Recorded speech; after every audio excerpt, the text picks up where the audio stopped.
fungal infection. I will take an antibiotic. Wrong! Antibiotics kill bacteria, not fungi. They are fundamentally different organisms. अच्छा, तो क्या आप सब भी उन्हीं में से हैं जो छोटी छोटी दिक्कत के ऊपर एंटीबायोटिक लेने लग जाते हैं, चाहे वो फंगल इन्फेक्शन हो चाहे बैक्टीरिया की प्रॉब्लम हो? तो नहीं, अपन इन भैया जैसी गलती नहीं करनी। अगर कोई आपकी बॉडी में बैक्टीरियल दिक्कत है तो एंटीबायोटिक लेंगे, नहीं तो अगर फंगल इन्फेक्शन है तो उसको एंटीबायोटिक ठीक नहीं कर सकती। ऐसा क्यों? उसी के बारे में हम आज के लेक्चर में समझेंगे कि बैक्टीरिया एक अलग क्लासिफिकेशन में चला जाता है, फंगस एक अलग क्लासिफिकेशन में चला जाता है, जो कि है यूकैरियोट्स एंड प्रोकैरियोट्स। चलिए समझना शुरू करते हैं। तो चलिए सबसे पहले आप समझेंगे कि इन दोनों को एक दूसरे से डिवाइड किस बेस पे किया गया। तो every organism is made up of one और मोर सेल्स। हर एक ऑर्गेनिज्म एक या एक से ज़्यादा सेल से मिलकर बना है। हम सारों को पता है भाई, हमने सक्षम सर की पुरानी वीडियोस लगाई हैं जिसके अंदर उन्होंने समझाया था कि एक सेल से बने हुए ऑर्गेनिजम्स को क्या कहते हैं अपन? Unicellular organism. और बाकी के जो उनसे ज़्यादा सेल्स वाले ऑर्गेनिज्म होते हैं उनको अपन क्या कहते हैं? Multi cellular organisms. चलिए उसके आगे अपन समझते हैं। Based on cellular organisation all organisms are divided into two major groups.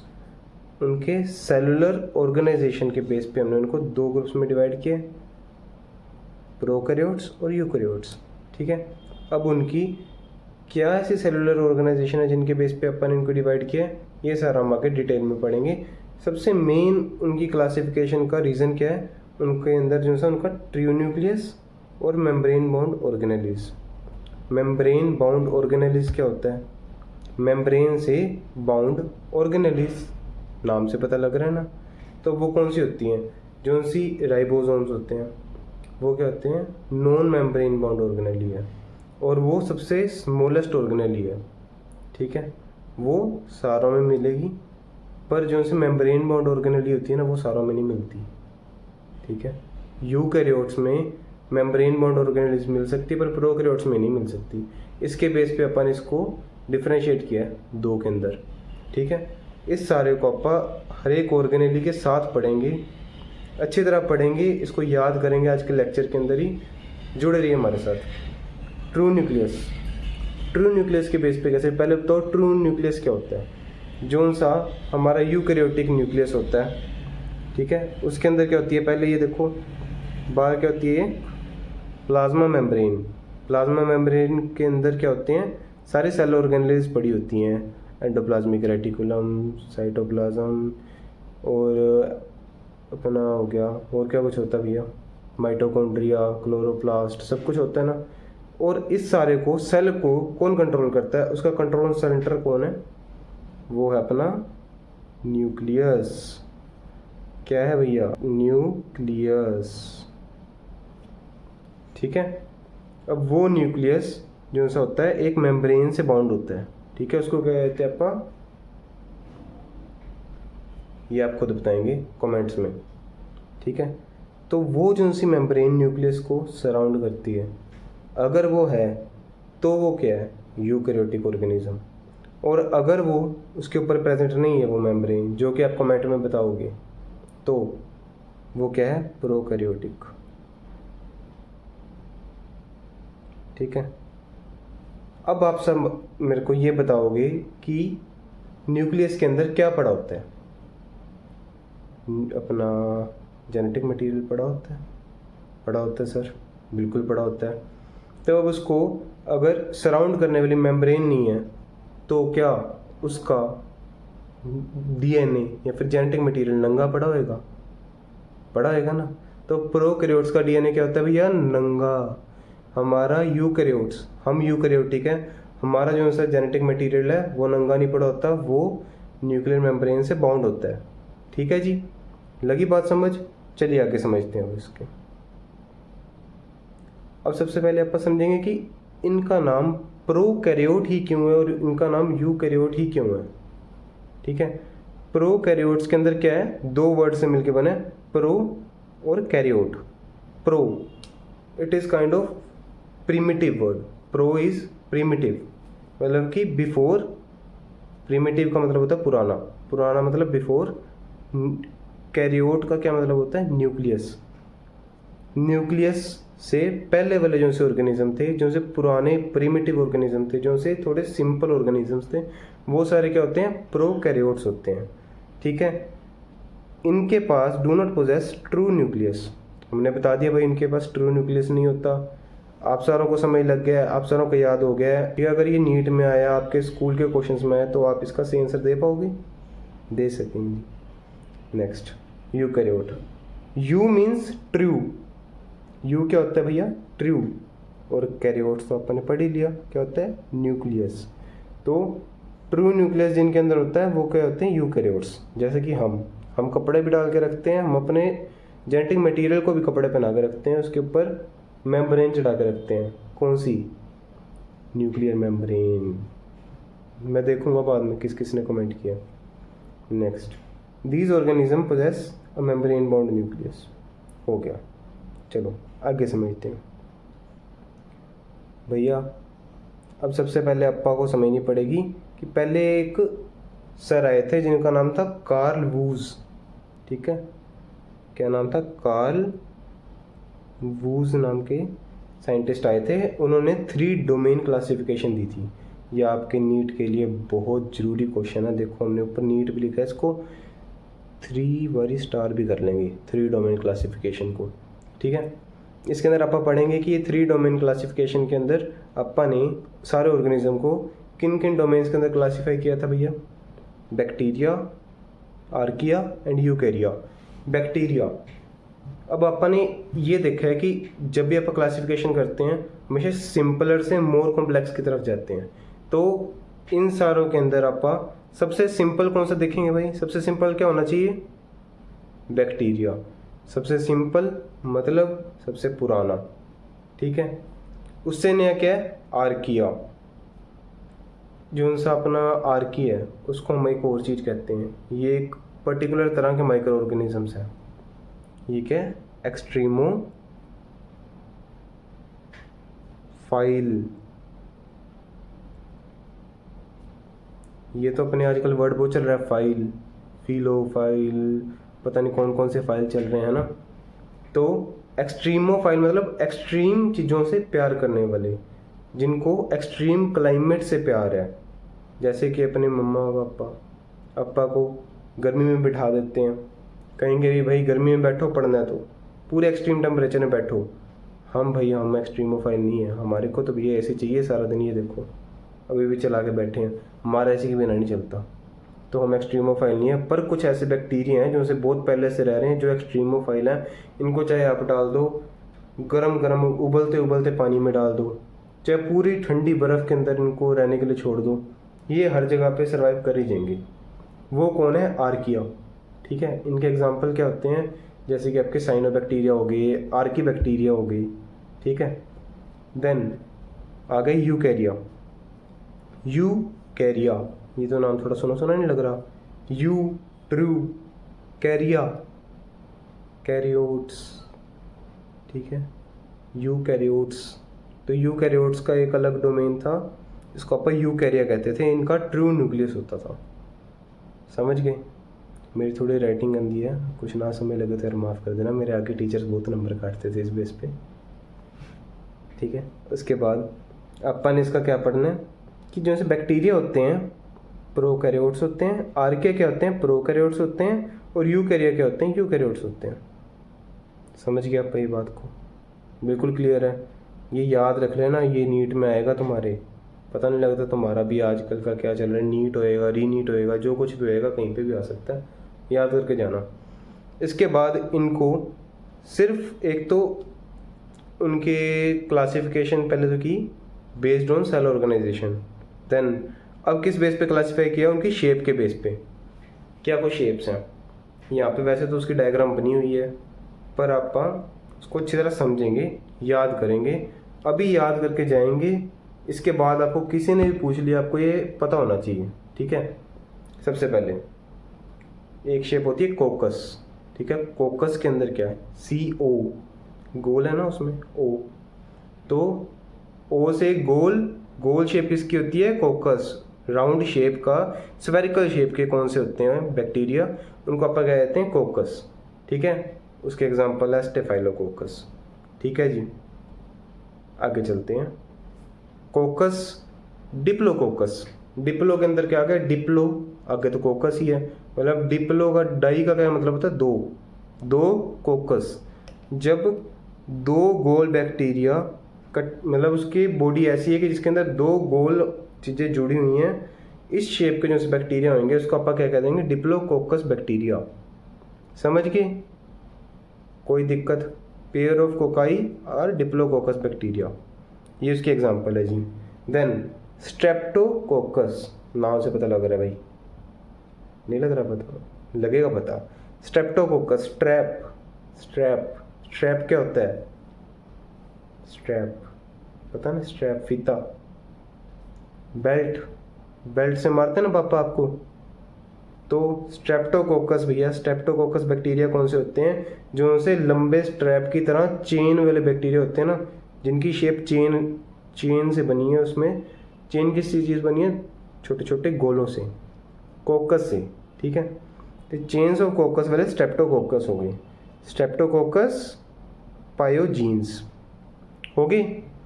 अगला है अपना टेट्राकोकस।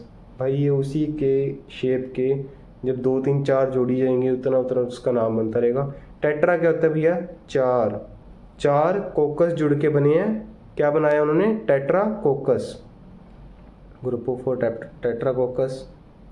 ये आप इसके डायग्राम दे सकते हो, 4 बॉल जुड़ी हुई हैं। अब आपको कोकस के सारे पता लग गए हैं, कलाकोकस, डिप्लोकोकस, स्ट्रेप्टोकोकस, टेट्राकोकस। चलें आगे चलेंगे अपन बैसिलस के ऊपर। बैसिलस कौन सी शेप है भाई, सारे अपने अपने पीठ को देखो, सारों की पीठ के ऊपर एक लाइन बनी होगी, जो उनसे आपके पापा ने मारी है, बेल्ट नहीं मारी, डंडा मारा था, जैसे डंडे, जो उनसे लंबे रोड जैसे डंडे होते हैं ना, वो पड़े हैं, वो शेप को आप क्या कहते हैं, बैसिलस। पेपर में आज बैसिलस सारे अपने अपने पीठ उतार के पीठ पे देखेंगे, एक एक निशान होएगा, वो निशान किसका है, बैसिलस का। ठीक है, रोड शेप बैक्टीरिया होते हैं बैसिलस। एग्जाम्पल क्या है अपना प्यारा, ई कोलाई। ठीक है जी। फिर विब्रियो कौन सी शेप होती है, कोमा शेप, कोमा। ठीक है, कोमा ऐसे वाली, इसकी आप यहाँ पे पिक्चर भी देख सकते हैं, जो सी कर्व्ड रोड शेप होती है ना, या फिर उसको कोमा शेप कहते हैं, वो कौन से होते हैं, विब्रियो शेप। एग्जाम्पल क्या है, विब्रियो कोलेरा। ये तो अपने को याद हो गया, ये तो अपने मैचिंग में आता है नीट के अंदर क्वेश्चन में, कि अगर विब्रियो शेप है कौन सा है, विब्रियो कोलेरा, नाम से ही पता लग जाएगा आपको। ठीक है, विब्रियो इज कोमा। उसके बाद स्पाइरुलम नाम से क्या पता लग रहा है, स्पाइरल क्या होता है, स्प्रिंग। ठीक है, जो स्प्रिंग शेप के, स्पाइरल शेप के बैक्टीरिया होते हैं, वो होते हैं स्पाइरुलम। ठीक है, और ये रिजिड होते हैं कि इनका अगर एक बार स्पाइरल शेप बन गया ना, तो ये चेंज नहीं कर सकते। ठीक है, अब जो से आप यहाँ पे साथ में देखना ना, स्पाइरोकीट्स, ये क्या होते ये भी स्पाइरल शेप के हैं, पर ये फ्लेक्सिबल होते हैं। इनको अगर आप खींचेंगे ना, तो ये स्पाइरल से सीधे भी हो सकते हैं, छोड़ेंगे फिर से स्पाइरल हो जाएंगे, पर एक बार ये इनको चेंज कर सकते हैं।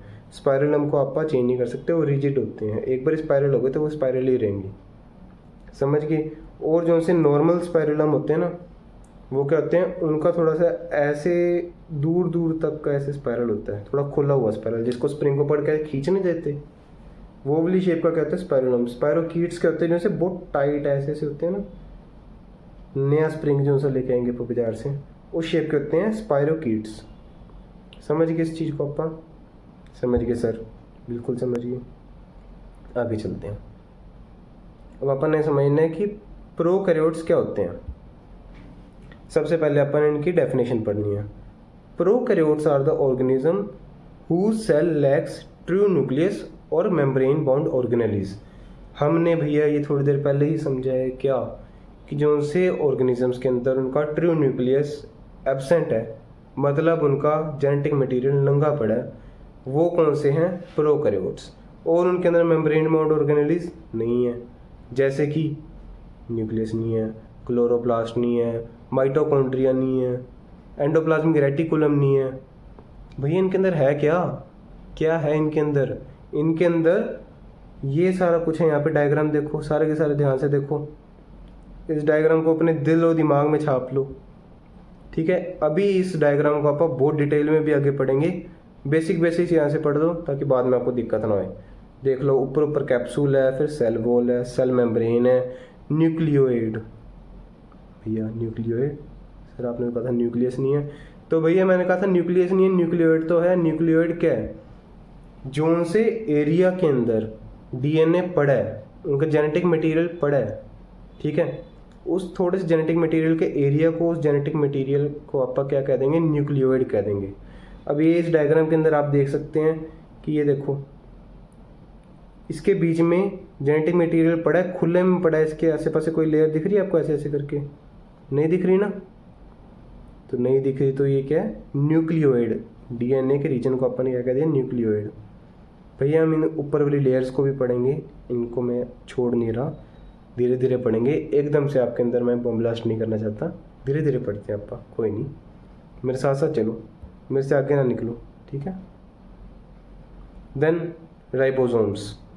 राइबोसोम्स मैंने आपको बताया ना, ये नॉन मेम्ब्रेन बाउंड होते हैं, ठीक है। ये ऐसे एक ही ऑर्गेनेली मिली है अपने को कि जो सी नॉन मेम्ब्रेन बाउंड है, ठीक है। अब ये जो से अपने नॉर्मल सेल के अंदर कहाँ पे पड़े होते हैं? यूकैरियोटिक सेल के अंदर। बताओ सारे कमेंट्स में बताओ, बैठो मैं यहीं पे, डाल दिए कमेंट, डालो डालो। चलो मैं बताता हूँ अब राइबोसोम कहाँ पे प्रेजेंट होते हैं? नॉर्मल सेल, यूकैरियोटिक सेल में, अपने एंडोप्लाज्मिक रेटिकुलम में। कौन से एंडोप्लाज्मिक रेटिकुलम में? रफ एंडोप्लाज्मिक रेटिकुलम पे, ठीक है, उसके ऊपर बैठे होते हैं। क्योंकि राइबोसोम ऐसी बुड्ढी किस्म की जात है भाई, अपने यहाँ पे ये बुड्ढे वैसे बाहर वाले देशों में तो भागे फिर रहे हैं सारे, अपने बड़ी बड़ी 80-80 उम्र में वो जिम लगा रहे हैं, अपने यहाँ पे थके आ रहे हैं। ये अपने इंडिया के बुढ़े जैसे लोग हैं ना, उनके जैसे हैं राइबोसोम्स। इनको हमेशा कहीं ना कहीं बैठना है ज़्यादातर, ये कहीं पे आपको घूमते फिरते नहीं दिखेंगे, ठीक है। ये अब इसमें कहाँ पे बैठे हैं? अपने जो सी बाहर की वो नहीं होती प्लाज्मा मेम्ब्रेन, प्लाज्मा मेम्ब्रेन के ऊपर बैठे हैं, क्योंकि इनको और कोई अंदर जगह नहीं मिली एंडोप्लाज्मिक रेटिकुलम पे बैठते जैसे, यहाँ पे नहीं मिली तो ये कहाँ पे बैठ गए भैया? प्लाज्मा मेम्ब्रेन पे। ये सारा याद करेंगे आप, इसको रिपीट करते रहेंगे, दोबारा इसकी डायग्राम भी बनाएंगे, अपने हाथों से ही बनाएंगे, सारा आपको याद हो जाएगा, ठीक है। डरो मत, अभी काफ़ी कुछ बताएंगे, थोड़ा थोड़ा बता रहे हैं, याद होएगा, कोई नहीं, भरोसा रखो। उसके बाद पिलाई। पिलाई भैया ये किस लिए काम आता है? ये आता है अटैचमेंट के, ठीक है। अटैचमेंट है ना, तुम सारों को भी अटैचमेंट है ना किसी न किसी से? नहीं, अभी अपन नीट निकालना भी अटैचमेंट नहीं करनी इसी से, ठीक है ना। पर ये अभी करेगा, इसने नहीं पढ़ना, इसने नीट नहीं देना, तो ये अटैच हो सकता है किसी से। तो ये अटैच होने के लिए किसको यूज़ करता है भैया? पिलाई को। पिलाई अटैचमेंट के भी काम आती है, इनको रिप्रोडक्शन में भी काम आती है।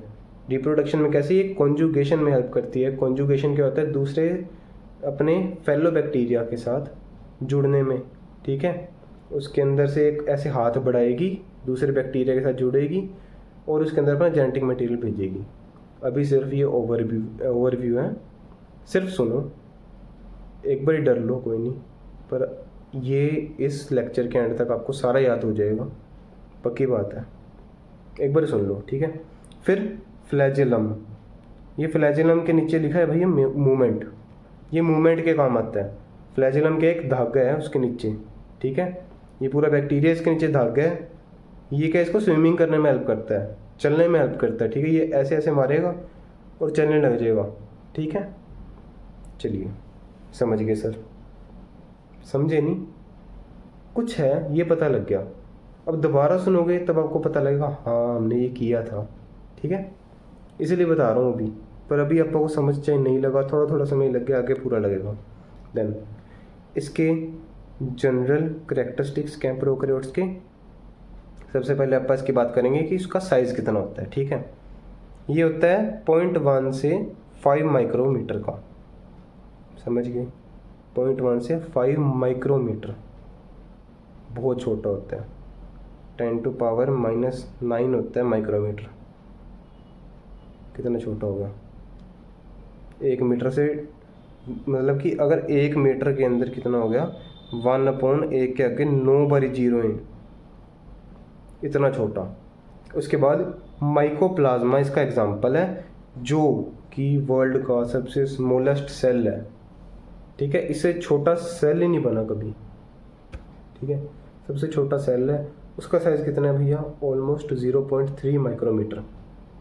नहीं नहीं सर, आप झूठ बोल रहे हो। यहाँ पे आपा ने लिखा हुआ है साइज़ 0.1 से लेके 5 माइक्रोमीटर, और ये आप कह रहे हो सबसे छोटा है 0.3 माइक्रोमीटर का। नहीं सर, झूठ नहीं बोल रहा। माइकोप्लाज्मा का एक ऐसी भी एग्जांपल है, इसी के जैसी एक और उसके अंडर ही आता है, मतलब एक ऑर्गेनिज्म, उसको भी अपन माइकोप्लाज्मा कहते हैं, पर उसकी एक छोटी स्पीशी है, उसका नाम क्या है, PPLO, जैसे कि आप यहाँ पे देख पा रहे हो। ठीक है, ये क्या, प्लूरोनिमोनिया लाइक ऑर्गेनिज्म। इसकी फुल फॉर्म क्या है, प्लूरोनिमोनिया लाइक ऑर्गेनिज्म। समझ लग रही है? दिलो दिमाग में बसा लो, अपने खून के रगों में दौड़ा लो PPLO को। नहीं दौड़ाना, गंदा बैक्टीरिया। पर माइकोप्लाज्मा स्मॉलेस्ट बैक्टीरिया 0.3 माइक्रोमीटर का, उसी की एक टाइप है PPLO, जो कि उसका साइज कितना है, 0.1 माइक्रोमीटर। ठीक है बच्चों, सर झूठ नहीं बोलते। नेक्स्ट, ये समझ लग गया? समझ गए एक बारी, बेसिक हो गया, डिटेल में करेंगे अभी इसको। ठीक है, साइज पता लग गया जी अपने को, उसकी एग्जांपल पता लग गई अपने को। अब उसके अंदर नंबर ऑफ सेल कितने होते हैं यार प्रोकैरियोटिक सेल्स में, वो हमेशा ज़्यादातर यूनिसेलुलर ही होते हैं। ठीक है, जहाँ पे आपको प्रोकैरियोटिक मिल गया ये यूनिसेलुलर होंगे। ये जो आपको कहीं पे दिख रहे हैं ना प्रोकैरियोटिक बिना माइक्रोस्कोप के, तो समझ लो वो एक गुच्छे में रह रहे हैं, पर सारे यूनिसेलुलर ही हैं, कोई भी मल्टीसेलुलर नहीं होती है। Always unicellular, even one cell perform all life activities. अपन ने पिछली क्लास में समझा था ना कि एक ही सेल सारी लाइफ एक्टिविटीज़ कर लेता है ना। अब पापा इसमें ये समझेंगे कि वो कैसे कर लेता है, उसके हर एक पार्ट को समझेंगे कि वो पार्ट क्या हेल्प करता है एक नॉर्मल सेल की तरह, एक नॉर्मल ऑर्गेनिज्म की तरह काम करने के लिए। ठीक है, सेल ऑर्गेनाइजेशन, इसकी सेल ऑर्गेनाइजेशन क्या होती है, बहुत सिंपल होती है, बहुत सिंपल होगी। ऑब्वियसली एक ही सेल है, कितनी कॉम्प्लेक्स हो जाएगी। ठीक है, नो कंपार्टमेंटलाइजेशन, इसमें कंपार्टमेंट्स नहीं होते। अब भैया आप पढ़ेंगे इसका स्ट्रक्चर, जो सा कि है सबसे ज़रूरी काम अपना। ठीक है जी, इसको कहाँ पे समझते हैं, यहाँ पे समझ लेते हैं अपन।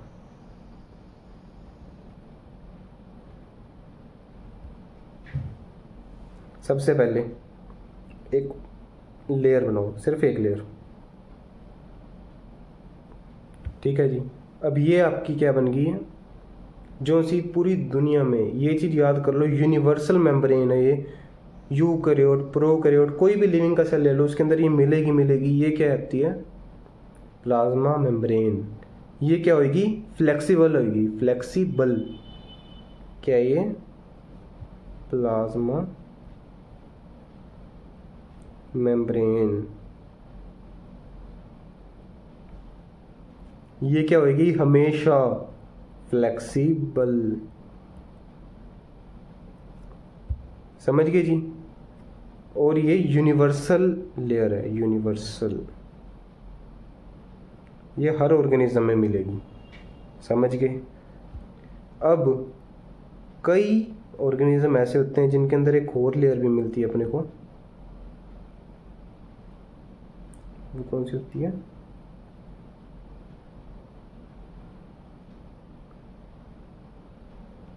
ये कौन सी है भैया, सेल वॉल।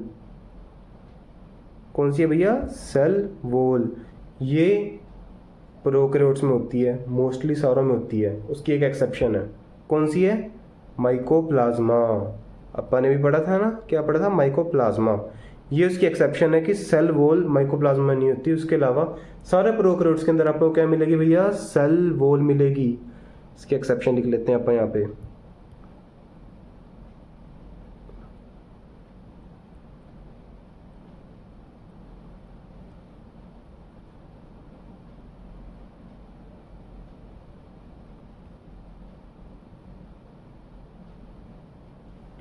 ठीक है जी, ये समझ लग गया। एक और बात समझो, जोन सी सेल वॉल होती है ये क्या होती है, ये रिजिड होती है। क्या होती है भैया, रिजिड। ये उस गाय की तरह है जो एक बार रास्ते में बैठ गई तो उसके ऊपर से व्हीकल निकाल दो वो हटेगी नहीं।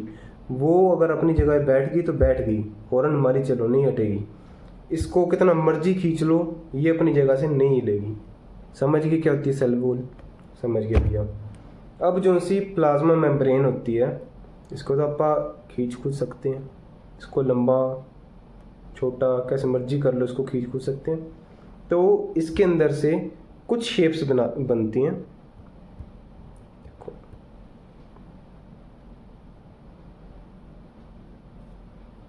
ये डायग्राम बहुत जरूरी है, आपके पेपर में आ सकता है। ये देखो, अब इसको अपन ने खींच के अंदर ऐसे बना दिया, इसको अपन ने खींच के अंदर से ऐसे बना दिया गोल, इसको अपन ने अंदर से ऐसे कर दिया, अलग अलग शेप बन गई ना। ठीक है, अब ये क्या है भैया, क्या है ये, ट्यूब्यूल। ये ट्यूब जैसी शेप है ना, ट्यूब्यूल। ये गोल वाले को अपन क्या कहते हैं, वेसिकल। क्या कह देते हैं अपन, वेसिकल। इसको क्या कहते हैं, लैमिले, लैमिला। ठीक है जी, समझ गए ये। चलो अब ये अपन ने इसकी समझ ली कि इसको अपन अंदर से कैसे खींच के कर सकते हैं। ठीक है जी, अब इन सारों को अपन क्या कह देते हैं, मीजोजोम्स। इसको जो मर्जी शेप में ले लो, इन तीनों को अपन क्या कहेंगे, मीसोजोम्स। इनका क्या काम क्या होता है, अपनी प्लाज्मा मेम्ब्रेन जो सी होती है, चलो ये सेल वॉल होगी, ये सारी वैसे तो बाहर होती है, इनके और भी काम होते हैं। वैसे मेन तो इनका प्रोटेक्शन ही होता है। प्लाज्मा मेम्ब्रेन थोड़ी सी वो होती है, एक तो सेमी परमेएबल होती है, कोई चीज़ अंदर आनी है नहीं आनी, ये सारा कौन कंट्रोल करता है, अपनी प्लाज्मा मेम्ब्रेन। पर हाँ, अपनी एक इसके ऊपर और भी लेयर्स होती हैं, आप अभी उसको नहीं बनाएंगे, वो थोड़ा सा कॉम्प्लेक्स हो जाए डायग्राम, एक बार इतना समझते हैं। ठीक है, तो आपको क्या समझ लग रहा है इसमें, ऊपर वाली लेयर्स का तो ये काम है। अब ये अंदर जो सी ये लेयर की ये जो सी शेप सी निकाल दी अपन, मीजोजोम्स निकाल दिए, इससे अपन क्या काम समझेंगे, इनका क्या काम है। एक तो ये लैमेला जोन्स है, ये इसकी शेप ऐसे ऐसे करके है। ये क्या कर रहा है, अगर मान लो आप एक ये लेयर देखो और एक ये लेयर देखो, किसका सरफेस एरिया ज़्यादा है, किसका, इसका। ठीक है, तो ये इसका सरफेस एरिया इंक्रीज़ करने में हेल्प कराती है। सरफेस एरिया इंक्रीज़ होने से क्या होएगा, अपने जो से यूकैरियोटिक सेल्स होते हैं उसके अंदर रिएक्शंस कहाँ पे हो जाते हैं, अपने उसके अंदर अपने रिएक्शंस तो भैया सेल के अंदर हो जाते हैं। उसके सेल के अंदर अपने पास इतनी सारी ऑर्गेनेल्स हैं, माइटोकॉन्ड्रिया, उसके अंदर अपने रिएक्शंस हो जाते हैं। इसके अंदर बेचारे के अंदर कुछ है तो है नहीं, पर इसने ज़िंदगी तो जीनी है, इसके अंदर कम से कम एक सेल तो है, तो वो इसके रिएक्शन कहाँ पे होंगे भैया, लैमिला। ठीक है, मीजोजोम्स हेल्प करते हैं उनके अंदर रिएक्शंस करने में, क्योंकि वो कहाँ पे होती है, इनके प्लाज्मा मेम्ब्रेन के ऊपर रिएक्शंस होती हैं। ठीक है, वेसिकल का क्या काम होता है, कोई भी चीज़ों को, एंजाइम्स को, कोई भी चीज़ अंदर से बाहर जानी है या फिर बाहर से कोई एंजाइम या फिर कोई भी पार्टिकल अंदर आना है, तो वो किस लिए हेल्प करती है, वेसिकल। कैसे करेगी, मान लो ये आपकी, मान लो प्लाज्मा मेम्ब्रेन है, यहाँ से एक प्रोटीन आया, ठीक है, कहाँ पे आ गया, ये वेसिकल के ऊपर आ गया, आ गया जी, बिल्कुल आ गया। अब ये प्रोटीन जाके इसके अंदर बैठ जाएगा, बैठ गया, फिर ये इसको बंद कर लेगा और ऐसे करके ये बाहर की साइड पे ऐसे बल्ज होएगा प्रोटीन को लेके, और फिर ये बाहर की साइड पे बंद हो जाएगा और यहाँ से निकल जाएगा। ठीक है, ऐसे ही कोई चीज़ अगर बाहर से आएगी, ये देखो कोई चीज़ बाहर से आई, कोई प्रोटीन बाहर से आया यहाँ पे लेयर पे पहुँचा, ठीक है, तो यहाँ पे जो सी अपनी ये वेसिकल पड़ी है, यहाँ से इसने अपना रास्ता खोला, ये प्रोटीन कहाँ पे अंदर आ गए जी।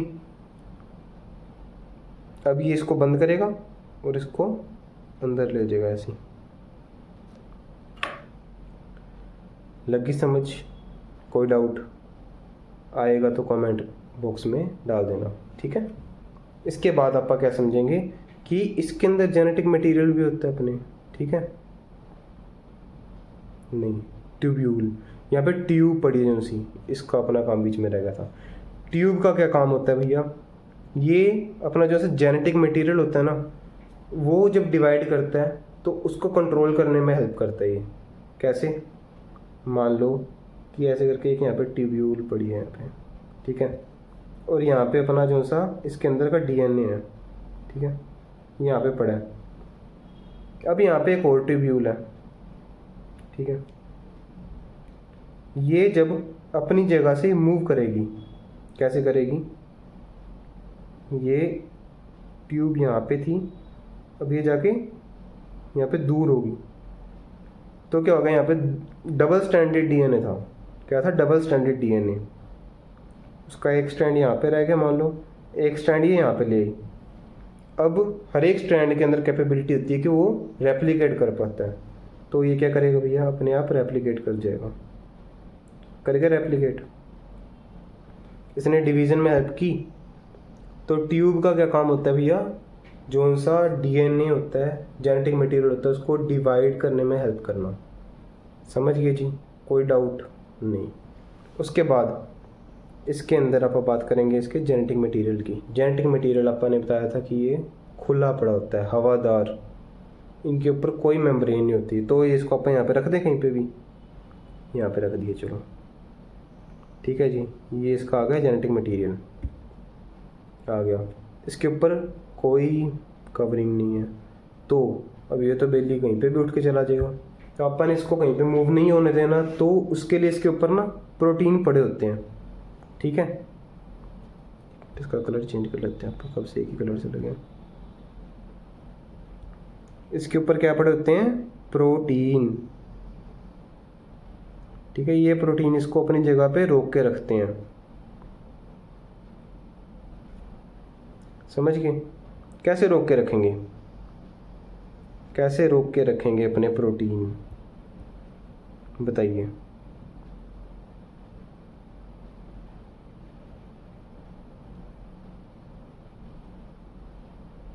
सबसे पहले बताइए कि जो सा अपना जेनेटिक मटेरियल होता है, डीएनए होता है, वो कौन सा चार्ज होता है उसके अंदर? पॉजिटिव होता है या नेगेटिव? कमेंट करो, करो करो। बैठे आप वेले आप, तो आपको पता होना चाहिए। नहीं पता तो मैं बताऊंगा, पर पहले जिन जिन को पता है कमेंट करो। वो होते हैं नेगेटिवली चार्ज्ड। डीएनए अपना क्या होता है भैया? नेगेटिवली, ओहो,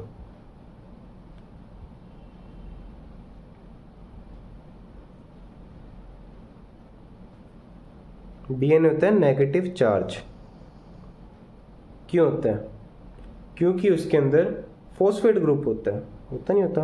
PO4 नेगेटिव ग्रुप। जो सा डीएनए होता है उसके अंदर नेगेटिव चार्ज होता है, क्योंकि उसके अंदर फॉस्फेट ग्रुप होता है। तो उसको उस जगह पे टिका के रखने के लिए आप उसको क्या देंगे? प्रोटीन। प्रोटीन उसको कैसे टिका के रखेगा? कि वो उसको जोड़ के रखेगा अपने ऊपर, इसलिए उसको अपनी जगह पे स्टेबल करके रख पाएगा ना। वो कैसे? जो से ये प्रोटीन होते हैं ना, इनको आप क्या कहते हैं?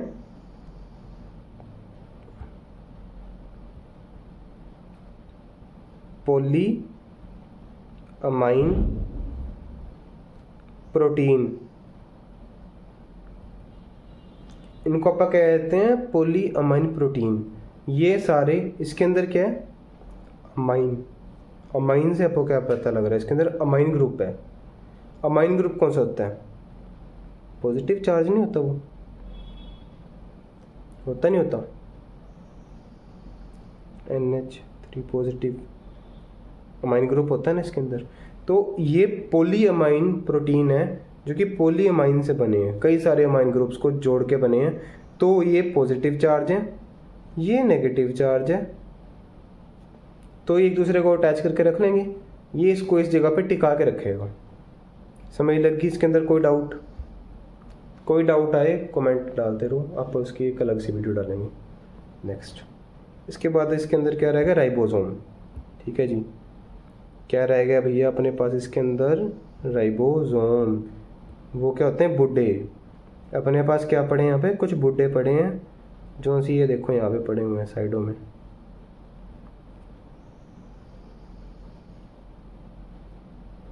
कहाँ पे पड़े हैं ये, प्लाज्मा मेम्ब्रेन के ऊपर। ठीक है, तो यहाँ पे ये क्या करते हैं, प्रोटीन, ये क्या होते हैं, प्रोटीन फैक्ट्री होते हैं ना, राइबोसोम के होते हैं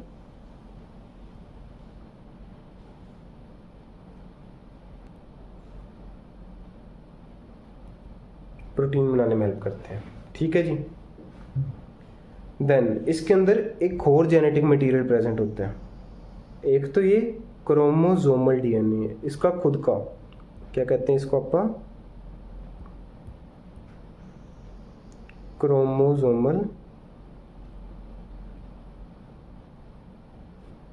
डीएनए। क्या कहते हैं इसको, क्रोमोसोमल डीएनए।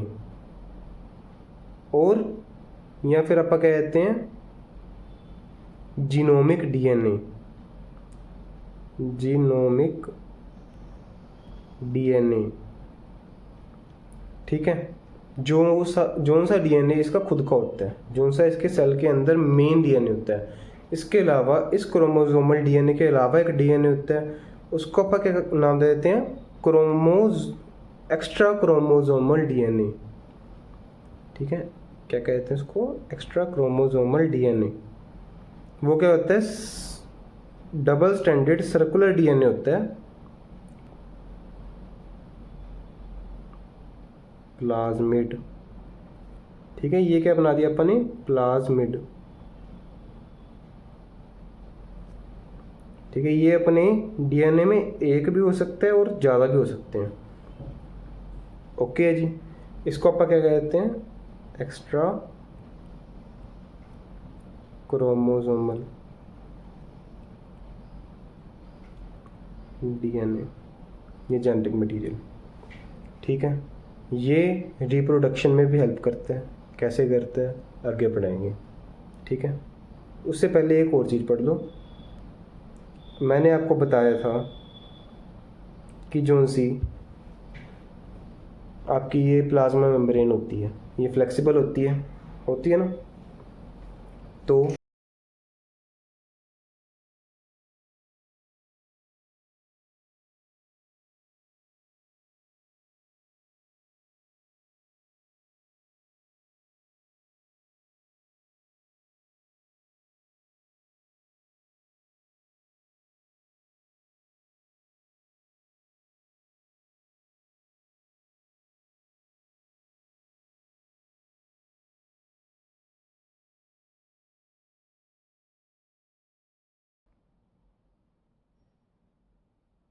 ठीक है। अब ये जो सा अपना बना है थ्रेड लाइक स्ट्रक्चर, जो सा बार को खींचा है, ये क्या बना है, फ्लैजेला। अच्छा, मैं आपसे एक क्वेश्चन पूछता हूँ कि कौन सी चीज़ ऐसी है जो सी आउट पाउचिंग से बनी है प्लाज्मा मेम्ब्रेन की, या आप ये कह सकते हैं कि प्लाज्मा मेम्ब्रेन से क्या चीज़ एक्सटेंड आउट होके बनी है। एक तो क्या बनी है भैया, अंदर के साइड पे होके क्या बनी है, मीसोसोम। एक्सटेंड जो सी पार्ट किसका है, फ्लैजिला क्या है, पार्ट ऑफ प्लाज्मा मेम्ब्रेन है, पर ये किसके अंदर से होके निकल रही है, ये देखो किसके अंदर से होके निकल रही है, ये सेल वॉल के अंदर से। तो एक्सटेंडिंग आउट फ्रॉम, लिख लेते हैं यहाँ पे स्टार बना के,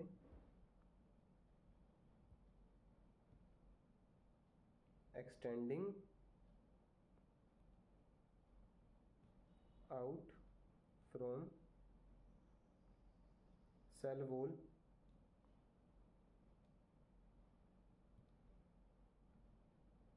पार्ट ऑफ प्लाज्मा मेम्ब्रेन, जा भाई नीचे, प्लाज्मा मेम्ब्रेन।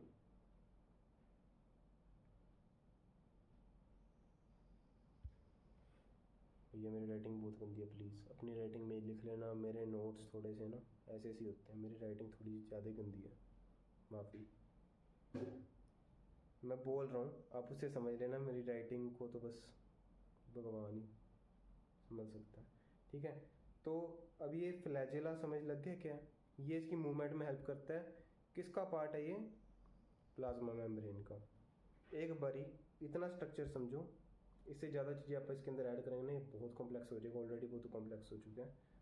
बाकी का आप आगे समझते हैं, ठीक है? इसको पढ़ते पढ़ते समझ लेंगे आप।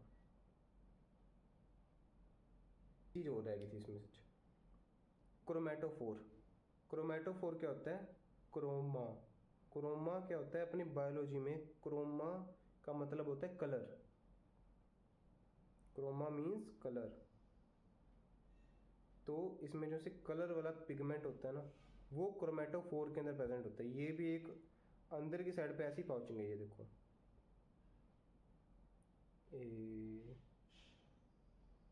इसका अपा कर देते हैं, ग्रीन कलर कर देते हैं।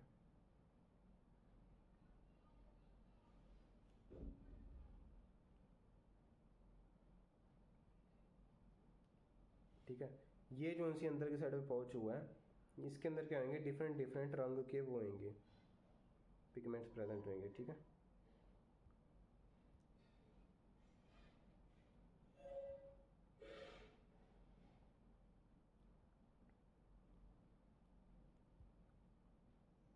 ये किस लिए प्रेजेंट होंगे भैया? फोटोसिंथेसिस के लिए। ठीक है, किसके लिए प्रेजेंट होंगे ये? फोटोसिंथेसिस के लिए। फोटोसिंथेसिस, जैसे कि प्लांट्स में होते हैं ना क्लोरोप्लास्ट, उसके अंदर से इसके अंदर क्या है? क्या है भैया इसके अंदर? क्रोमेटोफोर। क्रोमेटोफोर।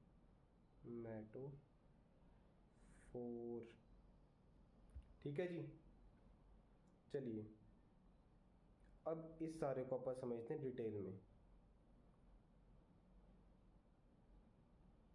स्ट्रक्चर, यार मैं क्या कहता हूँ, वीडियो बहुत बड़ी होगी है, बाकी का अपन अगले पार्ट में समझ लेंगे।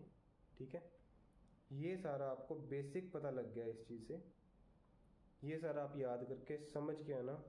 सारे डिटेल में अपन अगले पार्ट में करेंगे, ये पार्ट बहुत लंबा खिंच जाएगा नहीं तो। ठीक है, चलो बाय बाय।